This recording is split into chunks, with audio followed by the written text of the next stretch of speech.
So I think there is a lot that can be done to make work better right now, that can be done with immediate effect and without any sort of financial commitment or heavy resource. And I think that is a kind of clear message from senior leadership teams and hiring managers that we are all responsible for the way that we treat people. When we think about the topic of inclusion, it's really about belonging and people feeling like they belong somewhere and they're valued. And I think that is down to the way we allow our colleagues to treat each other and our employees to treat each other. And I think if we can become really strict on that, then you do get a culture of kindness. And I think that's the main thing. Nobody wants to go to work with people that are constantly grumpy or not pulling their weight or just not very friendly, not supportive, not encouraging, where everyone's talking behind each other's backs and things like that. And I remember one particular place I worked was a magazine, and this editor is known for being absolutely lovely, but I just know it's worked because I know it had come from her really, the culture within the team. And it was very much, you don't say anything to anyone if they're not in the room. You don't say anything about anyone if they're not in the room, because they're not there to defend themselves, and it's unfair. It was this message that here we are kind, we don't need to be cruel to get ahead, we need to be kind. And it was just so ingrained in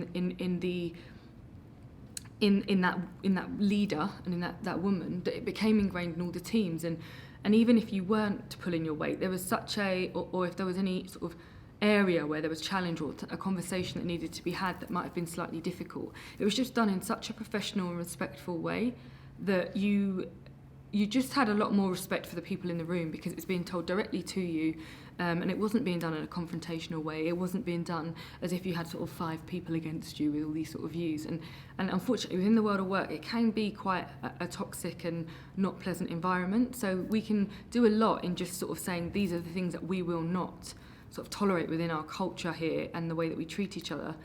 And that would change things quite dramatically, I think. I think also having an open policy, like I guess open door policy in a way.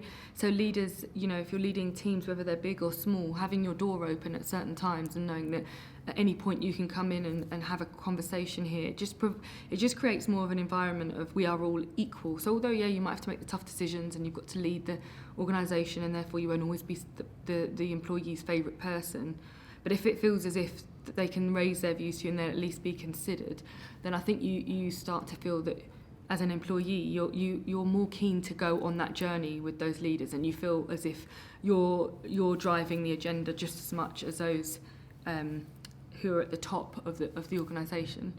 I also think feedback is really crucial.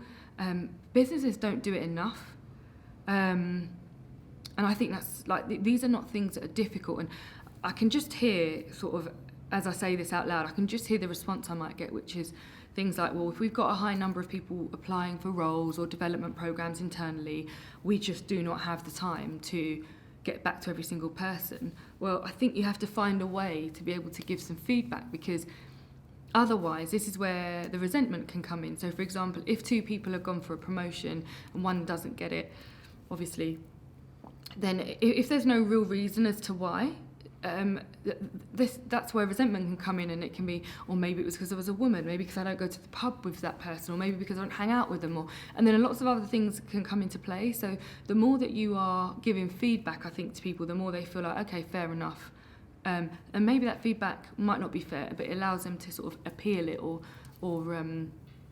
challenge it. Then at least you do start to get to a point where we're being really honest with each other, and as much as you might think you've got those skills, I would require a bit more from you. And I think that just makes people feel, oh, well, at least it was said to me directly and I know all about it.